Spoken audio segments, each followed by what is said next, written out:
Welcome. My name's Hugh Kierig, and actually, in looking at the schedule, I think maybe I was still scheduled for the previous session, which in this room, which was about autonomous vehicles per se. But the question that I was addressing earlier this morning when we wrote our little ideas down was about the impact of autonomous vehicles and other technologies on traditional public transit. And so we had a discussion about autonomous vehicles in the earlier session in this room at 1 o'clock. And so Rick asked me to sort of get involved in this discussion for this session about that particular subject, about impacts towards transit in the community and how autonomous vehicles or other technologies impact not only land use, but they also have the potential of impacting equity issues relative to people who don't have access to, first of all, financial access to credit cards or cell phones, which is an essential part of new technologies, but also those are disabled, those are too young to access it, so forth and so on. So I raised, this is again sort of more geared towards the previous session, but I did want to show this in terms of the history of autonomous vehicles. I've used this particular video in other presentations, and just to give a little background, I started in transit in 1985, working for the Oklahoma City Transit System as the director of service development. And again, at that time, everything was all just fixed route. 1990 comes along, and the ADA hits, and we have to start, really seriously looking at complementary paratransit services. And then it just continued to grow ever since that. But just as a point of reference, this is a video for those that may remember Walt Disney's Wonderful World of Color. That was when there were only 3 TV stations back in the 50s and 60s. Walt Disney had a show. John, I don't want to age you or anything. Good guess. But some of us remember that was the big show right before Ed Sullivan came on. But any rate, 1958, Walt Disney produced this video that he showed up on the TV show, and it was called Disney's Magic Highway. And it was a futuristic look of transportation at some point in the future. So I'm just going to real quickly just show a portion of it, because it's 8 minutes, and that's probably too long. As expanded highway transportation decentralizes our population centers into vast urban areas. With the advent of wider, faster expressways, the commuter's radius will be extended many miles. America will someday be crisscrossed by a network of super-speed transcontinental motorways.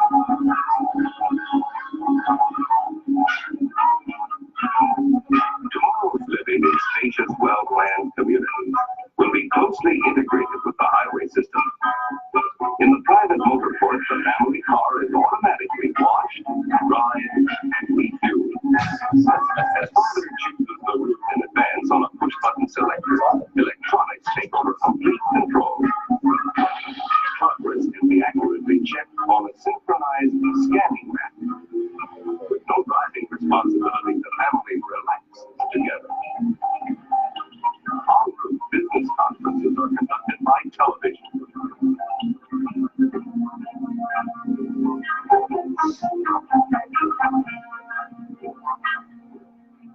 On entering the city, the family separates. Father to his office, mother and son to the shopping center. These new forms of vehicles will bring about special purpose roadways. All its buildings will combine unique parking and elevator services. Okay, so that sort of gives a framework from 60 years ago. It's kind of dead on. Very Le Corbusier typology.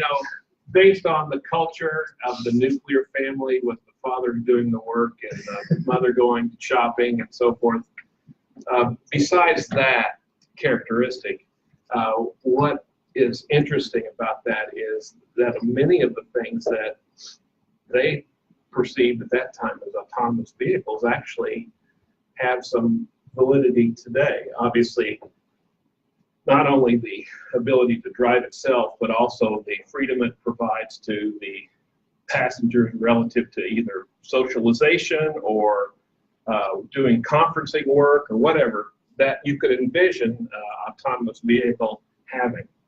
So we leave 1958 and we move forward 10 years to what was the first prototype of autonomous vehicle that was constructed in the United States. It was at West Virginia University, which happened to be a university that I was the director of from 2007 to 2013. And so at that time, this PRT system, Personal Rapid Transit System, was in operation. It started operation, design in the late 60s, and it was under construction and operation by 74. And this was the first autonomous vehicle where all of the driving and all the commands and all of the safety features were from a centralized computer system. And when it was originally built, it was built off of, for those that do remember, Boeing was the designer of it. It was built off of a Minuteman missile system. So this is the intercontinental ballistic Cold War days. But the point is that, so 10 years later after the Disney thing, we have the advent of automated transit with the PRT system. I'm again just going to show some of the features of this. This is one of the stations. You choose your destination. There's a destination sign that tells you this car is going to the destination you chose. You enter into it, and then you take your ride. So it's bypassing systems and so forth. And this was a system that was, again, designed in the 60s, implemented in the early 70s. It's been in existence ever since, although it was only designed to be a system that operated for 10 years and it was going to be dismantled. It's why would they design something like that to exist for only 10 years? Because of the demonstration, and just to see how it worked. Yeah. How much? Do you know how much it costs? And what the It was $20 million. This system has 60 vehicles on it in maximum service. It can take up to 30,000 passenger trips per day. It has a vehicle separation for safety purposes of 30 seconds. So it doesn't, that's a pretty big gap. Autonomous vehicles, you probably could talk about a system, maybe a 2-second separation between one vehicle and the next under certain conditions. And so its communication is through embedded wires that communicate with a go, no-go signal to the vehicle. Again, when the system was developed, the computer system, computers that ran the system were probably about half the size of this room in terms of their size. Now that, it can all be done with a cell phone in terms of the computer work. These vehicles are 1969 Dodge truck chassis that have over 600,000 miles on them, average. And so, but at any rate, so this is the first phase automated transit system. When I was at WVU,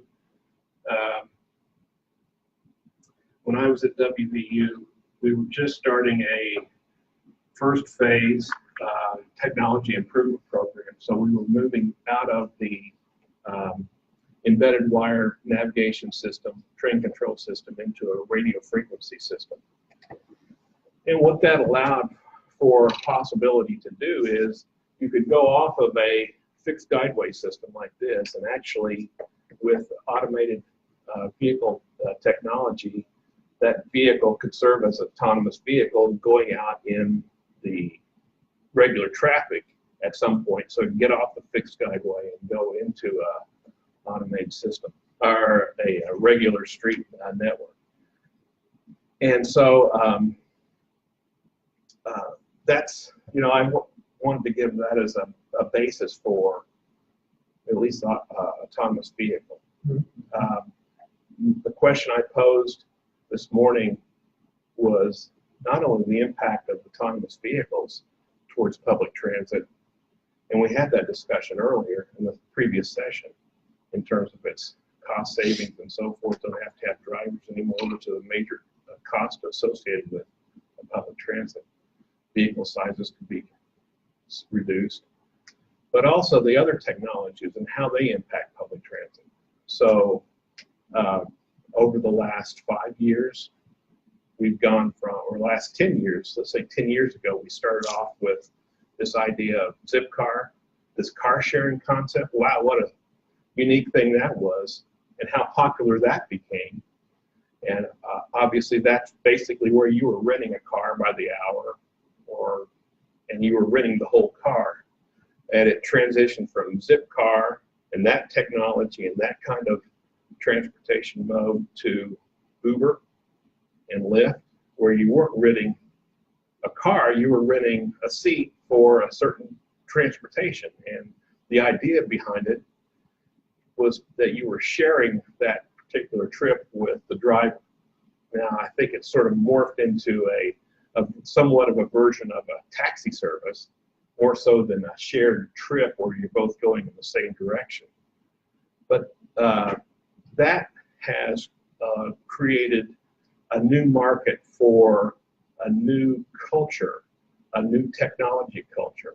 And now, in addition to the Uber Lyft model and its popularity, you have the shared scooter system, which has its own markets and its own popularity and its own purpose in terms of transit or transportation, mobility.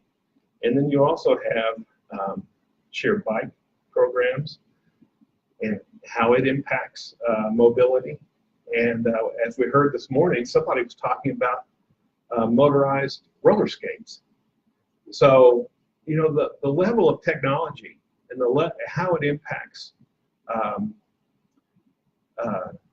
transit, traditional transit, which has been in a fixed route or maybe a paratransit kind of mode for the last 125 years as a motorized vehicle, is impacting those technologies, and those modes are significantly threatening and impacting traditional transit. So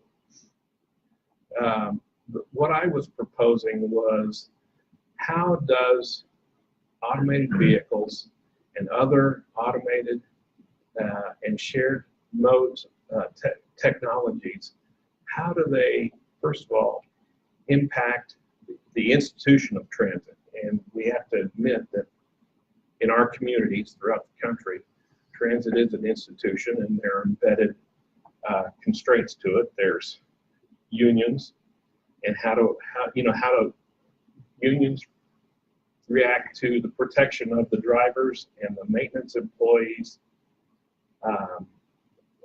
in conflict with public transit or with these new technologies. But there's also, how do these new technologies impact land use? Do we need, with an automated vehicle and the ability for it to take you from your home to your work and then go park itself miles away, how does that impact the need for parking? How does it impact the need for, or impact a relationship to loading areas and unloading areas for these vehicles? How does it impact other land uses? And then finally, the other question I brought up was this whole idea of the equity issue related to people who cannot access these new technologies. As I mentioned, they don't have access to a credit card, or they don't have the ability to pay for new technologies. As an example, in the previous session, we talked about the cost of the scooter. With the activation fee for the first hour, it's basically $9.50, I think, or did you say $8.50? Yeah, about $8 an hour, but Yeah. most rides are about $1. Yeah. So compare that with the cost of riding the bus as a $1.50. So I mean, it's comparable. There's certain creature comforts maybe associated with the bus that you don't get on a scooter, but so how do those people who don't have either access to a cell phone, a smartphone, or a credit card, how do they access and take advantage of these new emerging transportation technologies? And so that was the premise of what I proposed as part of this discussion, and I don't necessarily have answers for it, other than the fact I think that transit systems need to rethink their mission from being a transportation authority to maybe embracing all of these new modes and becoming a mobility authority within the communities. Because otherwise, without their ability to, for their customers, especially those that are getting subsidized service or for paratransit, they're really not getting, they're missing the boat on the new technologies and then being able to embrace them. So that's my spiel. Gosh, I didn't realize. Thanks, Hugh, and Okay. want to join us Yeah, here I will. at the table, and why don't we do introductions? Yeah, so Joe Blankenship. I work with Rick at the city. I'm in the city planning department. Rick and I have been involved with Jeremy in terms of getting some regulations for the new shared active transportation devices like scooters that we've seen come on the market. So excited to join the conversation. Hugh, I think I'd add 2 questions for the group to consider after we finish introductions. One, aside from land use implications like parking requirements and retrofitting buildings and things like that, I am curious what the shared economy and new age mobility does to the industry of transportation and the jobs that are associated with those. And then secondly, the question of equity has become a prevalent question with limited answers in terms of the economic structure. But how do we ensure that folks with limited mental and physical abilities also have a chance to participate in the new shared active transportation economy? So that's kind of what I was interested in talking about today. Okay. I'm Rick Usher. I'm Assistant City Manager for Small Business and Entrepreneurship at the city, and over the last 3 to 5 years or so, I've been tracking what we're now calling these emerging technologies and the disruptive business models that are monetizing them globally, and in some cases working cooperatively with local government, and other cases running kind of roughshod over local government. But to your point about equity, the slide during the lunch presentation that showed the 31st and Prospect neighborhood in Kansas City where 44% of the residents don't have a car. So a lot of our conversations around being car-free start sounding a little gratuitous when we have that kind of population in our economically distressed neighborhoods that car-free isn't a choice. They're transit dependent to access employment and education and shopping and taking kids to daycare as they're going to these things. So I'll let you introduce yourself quickly and then we'll get into the meat of the conversation. I'm Jeremy Lafaver. I'm a government affairs professional. I have a little consulting firm, and I consult with a number of people, but some of them are tech companies, and one of them is one of the e-scooter companies here in town. Bird.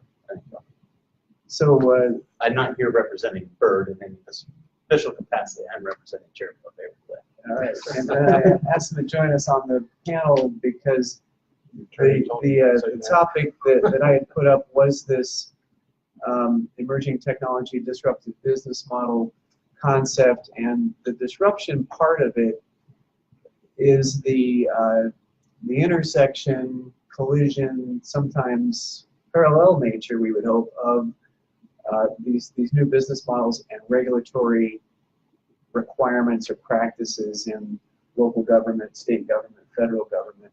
And so Jeremy's experience with the Missouri legislature, federal, I'm sure you do as well, and local, is helpful. I think it'll be helpful to our conversation.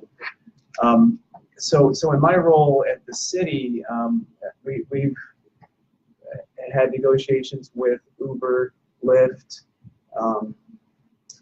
with Zipcar, and Airbnb on the home sharing side of things, transit related. Bike share, we've had a great relationship with Bike Share on deploying their services through the city. And then there's another company called Turo that is a peer-to-peer car sharing company. Have anyone heard of Turo, heard that concept? And so the relationships there vary from calling the city up to say, hey, we want to bring Zipcar to your city. How do we do that? They work with our aviation department. Avis Rent-A-Car had purchased them. They wanted to put a few cars on their lot. I got a call from our aviation department staff who said, we're a little unsure about this company because they don't have any on-site customer service staff. And so here, on the emerging technology side of things, as they say, it's baked into the app. So your phone is everything as far as your access and use and payment, customer service calling for that service. So I just explained that Zipcar users understand how the product works. And so Zipcar was deployed at KCI, and then we went further to negotiate with Zipcar on spaces in the public right-of-way. So the city's interest and what the public interest is in regulating and working with these companies is to make these services available to our residents, to visitors, to the population. So we've designated spots around downtown on the public street that are Zipcar-only parking spaces, and we have an agreement during this pilot program with Zipcar to do that. And then there's other companies that just, How much does Zipcar pay per car per day for access to the right of way? today it's, I believe I'll have to get back to you on the answer to that. We may have waived the fees during this pilot program that we're in. And they're not dockless service. I see where your head is for a client you're not representing at this panel, but that's fine. Right, because I mean that's one of the struggles we've had internally as a city is what is an equitable approach, but also a reasonable approach to regulate the city's right of way for a for-profit entity. Yeah.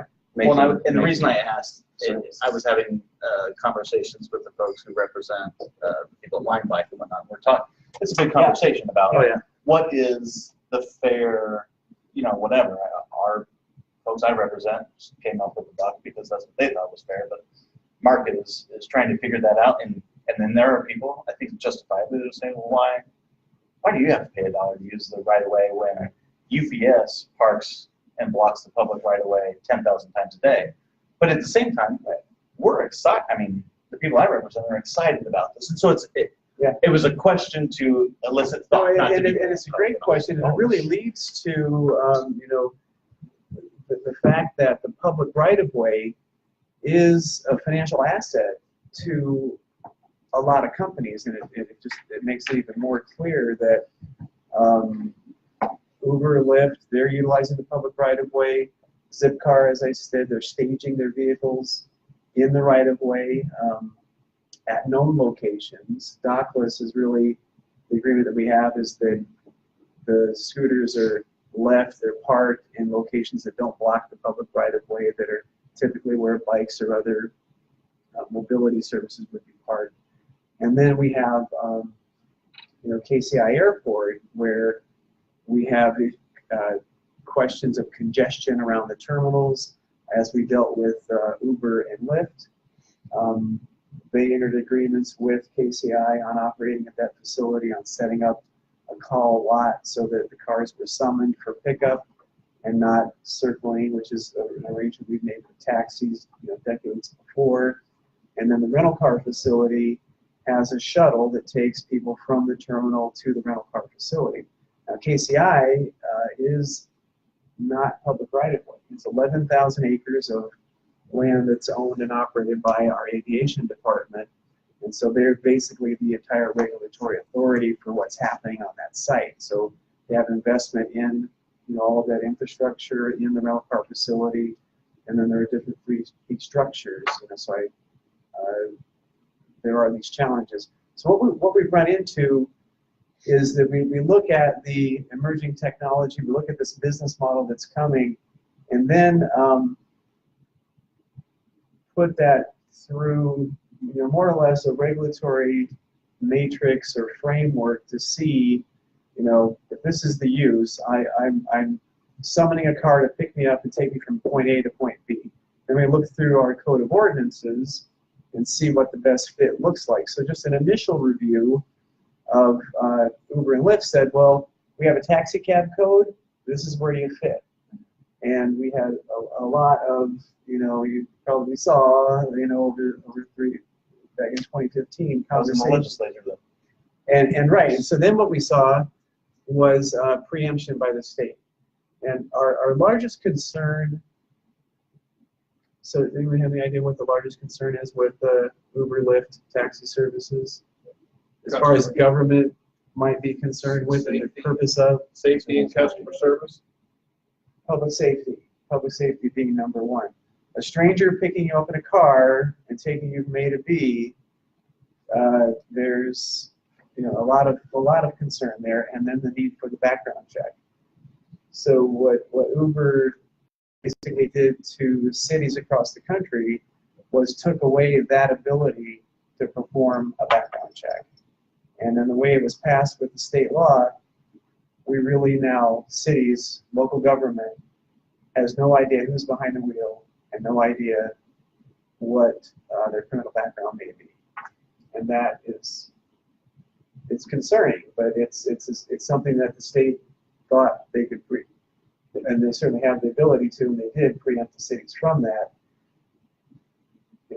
That's a concern that we look at. So when we look at why we're regulating different industries, we are constantly asking, staff internally and looking at how these laws and ordinances were created to make sure they're still valid today. Because a city, it's kind of a fact that the regulatory burden of a jurisdiction is directly proportional to the age of that jurisdiction. We've been a city for 170 years, so we have laws on our books that relate to every social, economic, environmental crisis of that last 170 years. And they don't always get updated as new methods of confirming or of achieving compliance are reached. So part of that regulatory framework review oftentimes will show conflicts in our code of ordinances that we try to find ways to resolve. So that's another issue that comes up. I don't know if it's defense or whatever of sort of the disruptor industry, but part of the reason that folks, that I feel that they've gone to state governments is traditionally the state legislators come to a problem of how do we find a way to yes? How do we find a way to figure out how to make this happen because of political whatever? City and city governments tend to be a little more staff driven than certainly legislative bodies are not staff driven, they're largely legislatively driven. And traditionally, this is the conversations I've had with a handful of clients, is that the cities they approach and the city staff, their default is no. Their immediate default is no. And how do we come up with a nice way to say never? Whereas the legislature comes up and the difference that I think people are finding in Kansas City, I think there were some people that over the 5-6 years ago were running into the default no. And my experience, certainly recently, but even over the last several years, has been there's been this change. And it's not a regional thing. People can say, oh, it's Kansas City nice. No, KC Mo and North Kansas City, I will say it was KC Mo. It was, this is interesting. We're not sure, but we want to figure this out together. North Kansas City was, why wouldn't we want this? This is great. And many, many other, and I'm not going to call anybody else out, was, we don't want you. You're not right for our community, and you need to leave. And the difference between those, and so it's interesting how I can understand how people want, large multinational corporations to come in and be like hypersensitive to local whatevers, but traditionally their experience has been cities come up with a way to creatively say never, as opposed to how do we innovate and come up with this? My question to you guys is, you're in this all the time. How does a city, or how does the culture get to where it is today in KCMO versus where it is in Cleveland, where they haven't, I don't know anything about it. Right. So I mean, I think my perspective on the how do you move from no to yes is, I think it is fair for a municipality to be hesitant and to have skepticism, right? We should be charged with protecting the vulnerable of society. And one of the things with the shared economy and the disruptive nature of it, from my perspective, is very limited experience, but from my perspective, it's something that's new, and we as a city don't know all the ramifications of things. And on the surface of the scooter issue, for one, it's a very small thing, and right, there's a lot of contradictions that can be oftentimes pointed out. Why are we trying to regulate the parking of scooters and not of cars better, or whatever? But I think what we've done in succeeding is keeping that door open and creating this process where we quickly came up with this action plan to immediately put in some securities for the city in place through our interim operating agreement. And Rick, you opened the door with conversations to the corporation. We had, city planning and some of our council members had started the conversations with some of the advocates at this point. And we quickly formed a core work team that addressed issues in about a week and a half, which we were pretty proud of. Now we're moving into creating a pilot program where we can have a more structured, perhaps more equitable, well-rounded conversation about what does a longer-term pilot program look like, where we can more holistically evaluate the impacts of this one thing on our 170-year-old code of ordinances before we just jump into making changes. So I think our city leadership, our local community has demanded a certain amount of creativity, and that's forced staff to be a little bit more willing to say, and we, with this overarching shared goal of making Kansas City America's most entrepreneurial city, then we have shown our willingness to embrace innovation and technology. We have an Office of Innovation. We've got, I think we claim the largest smart city footprint in the country. We're collaborating with a lot of new companies on that. So we want to be open to new ideas and new services to our residents. And like we were talking about earlier, a lot of these services are the services that our residents are asking for, especially downtown residents and people who are car-free, either by choice or because of economic circumstance. Doesn't it certainly make more sense to be more accommodating when these new technologies that may create initially some confusion? It makes more sense if they further other city goals. Yeah, like that's true. Sustainability or reduction in vehicle miles traveled, or whatever the goals may be. It may be a conflict with the city code initially, but you try and find a solution if ultimately it not only serves a market, but it also provides another check mark for additional policy that the city is trying to promote. Yeah, I think that's good. I So we have a got question. something to say about Go that ahead. very thing. Go ahead. just, there's a lot of conversations now in cities all around the country about the fight for curb space, that interface between the city, the street, and the public right of way and the sidewalk is going to become more and more and more precious, especially as congestion builds up and especially as we're building up this density. The only way we're going to keep moving forward on those sustainability goals, on the reducing congestion, the air quality goals, is to build more and more and more on shared use vehicles, transit, carpooling, van pooling, car share, Turo, all these shared modes, and those are greatly facilitated by the presence of a pickup and drop off spot, like your taxi stand. And it just boggles my mind how if you want to see socialism at work in America, look at free parking. Where else do we give away all the public good to one category of people, car owners? So, what impediments are there to putting, a taxi stand like pickup and drop off spot for any kind of shared use, not just for, your zip car, not just for your Uber and Lyft, not just for your delivery vehicles, but anything that has more than one person in it can pull over, load and unload passengers. Yeah, that's been like the traditional passenger loading drop-off zone signage that you see on streets. But you're exactly right. We have a parking and transportation commission at City Hall now that's been in place since really downtown's revival.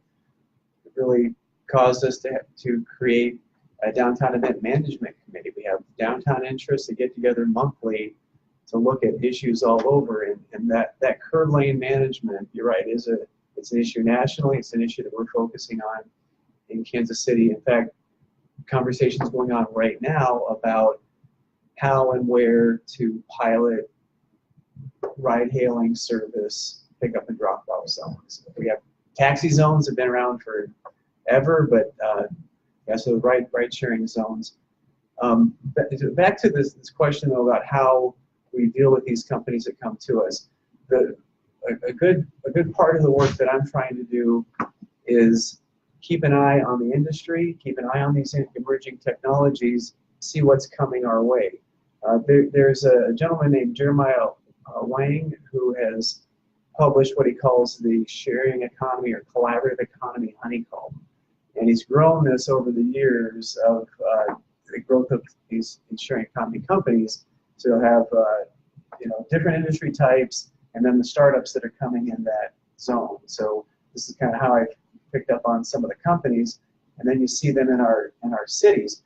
The problem is that they don't always knock on our door to say, hey, we're doing our due diligence to see what the regulatory environment in Kansas City will be for us to launch this company.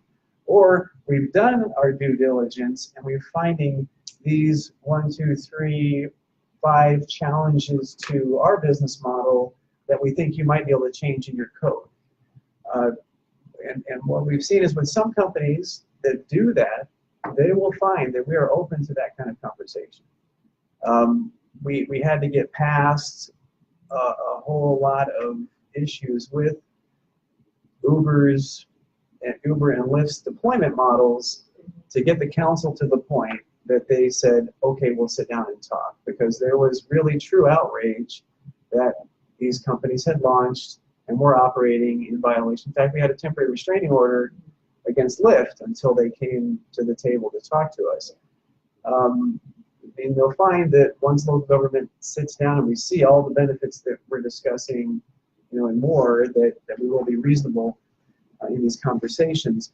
So back in May, working with our Smart City Advisory Board, I've created a kind of a standing agenda item of this emerging technology, disruptive business model conversation, so that we can use that group to vet some of these ideas, get a conversation going, and then we have, as these issues pop up, different work groups will pull together in city government and in the private sector to try to work these issues out. But the experience that I've had really was with Bird.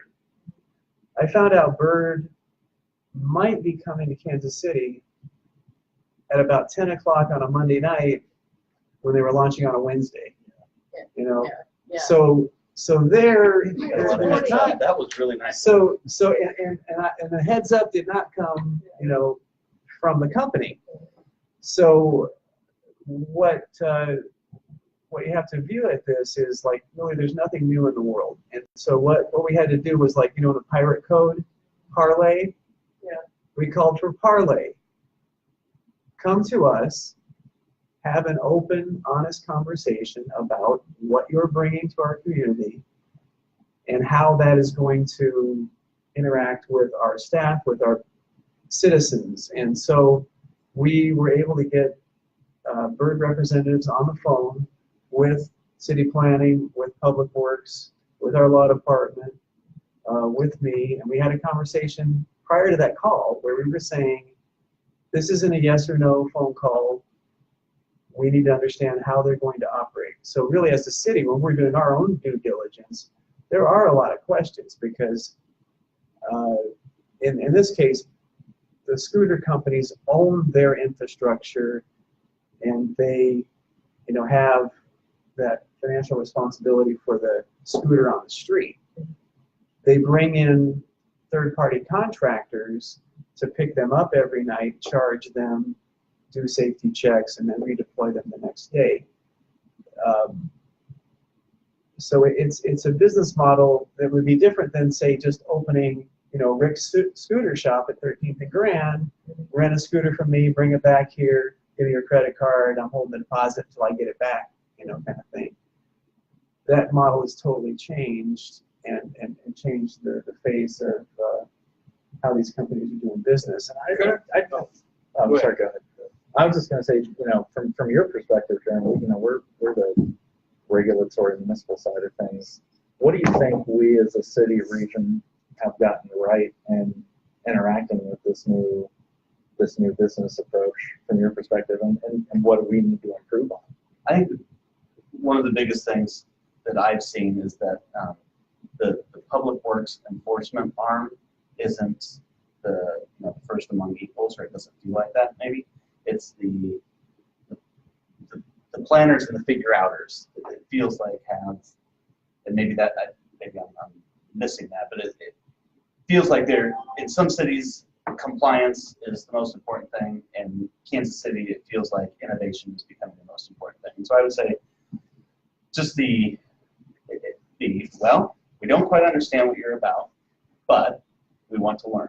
So come and talk to us. And that was, it's been tough to communicate that to clients because their experience in dozens of municipalities throughout the country is the other way around. And so it's hard to get them to understand and believe, no, Kansas City, this place that you think is in Kansas is really in Missouri, and there's also really awesome, wonderful people here who are excited and innovative. But I can tell you, it's not hard to see why they have this experience because in a dozen municipalities surrounding Kansas City, Missouri, it has been what we've predicted. And the reason I think some of these disruptive companies come the way they do is because their experience has been when you come and say, we've got this idea, the city's response is, that seems like an awesome idea. We're going to put together a task force, and in 9 months, we'll have an answer for you. Well, 9 months ago, my company was in a garage with one scooter. I'm now worth $2 billion. So a 9 month time frame doesn't allow us to do what we need to do. I was talking to somebody that I don't know how we get cities from the point for these emerging technologies or whatever it is. We've got economic development departments. We got these big conferences. We have tags, and we put together packages to recruit companies to come here. We throw tens of millions of dollars across the state line to say, come here. This is a company who came to Kansas City and said, hey, I want to be here. I want to pay all my taxes. I don't want any incentives. And oh, by the way, I'm going to give you another $365,000 a year for your infrastructure. And still there's resistance. Not here, right? But there's just, there's global, right, globally resistance. Right. And that's the question that it's interesting to me because it's happened for a lot of them. Why do we, what's the incentive to recruit? I guess it's bodies and things like that, but there seems to be a very clear line for this disruptive kind of technology where those technologies are built on VC, and we're saying, we got all the money, we don't care Because about it your is regulation. disruptive, that's the issue. Are you looking very closely at who these disruptive, what institutions and what incumbents is the disrupting technology, displacing? So with Uber, it was obvious it was the taxis. They had a vested interest and they were pushing back hard. Who's the injured party with scooters? You don't know.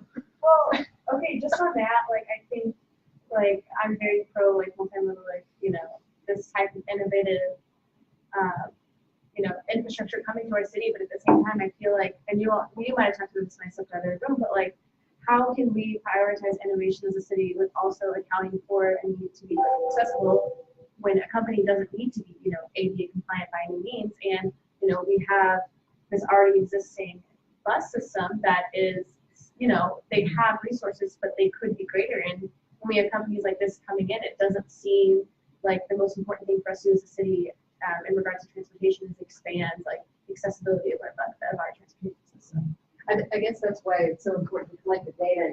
Ask the scooter users: are you taking your scooter to get on a bus, or are you replacing a bus trip with a scooter trip? Yeah. Are you replacing your car trip, or are you just using the scooter for a trip that you'd be walking anyway? To really dig down and see, what's the cost. Yeah, the data is, we're talking about this, our smart city efforts, and just what we're doing citywide in data usage. We're having a lot of conversations with Bird and others, Zipcar, and then we have an agreement with Avis on a shared data review. So that helps us. Something. Go ahead, Joe. On planning, it's certainly helpful. Yeah, I mean the kind of data that we potentially have through this new technology is robust information about where people feel comfortable riding, when they're riding, where they're riding from and to, and that can influence what roads we prioritize improvements on, how we manage parking at certain destinations. But to your earlier question, not necessarily globally, but locally, the organization most impacted by this new technology is Bike Share KC. They've seen immediate drop off in ridership since this new technology has been in Kansas City over the last month. So it's also interesting as they have a more traditional bike share system to retrofit, and they begin conversations about partnerships with other shared active transportation device providers. They're entering a new market, and we have reached agreements with some providers that are generating revenue at a certain point that can help us build new bike infrastructure. Something we've never had before, a revenue stream for dedicated bike infrastructure. That's something that we've been clamoring for years. But how do you treat a nonprofit organization or a government organization like the ATA, who is also talking with companies? How do you treat those in relationship to this new market? I don't know if we have that answer. So that's an interesting. Yeah, those are things we're trying to design into our pilot. And I think as we move forward in other technologies or other approaches to transportation, as an example, the automated driverless vehicle systems, then the disrupted group is going to be obviously bus transit drivers, right? So they're going to be disrupted. And so the question is, how do you balance that, similar to how you balanced when the car was first introduced, the village smithy losing his job or her job, and then the firemen losing their job, and when we went from coal locomotives to diesel-powered locomotives. So with these changes comes a variety of disruptions. One other point I'd like to make is not necessarily relative to the city codes and so forth, but with these new technologies, everybody, I don't say everybody because you experienced where some communities didn't want to embrace this technology, but I think as transportation planners and transportation people that advocate transportation innovation, we always like to embrace these innovations, and we encourage the innovation. sometimes the public, though, encourages them until something bad happens. And then they come back and say, why didn't the city, put in some kind of provision to, somebody on a scooter gets injured? And why didn't the city have a helmet law requirement? Or in the case of Uber, why didn't the city require some background checks if there's a driver that is misbehaves? And so that, from a public protection standpoint, that sometimes the city has to be understanding of and involved in, and that may make the innovation or the acceptance of the innovation a little bit more problematic, right? Yeah.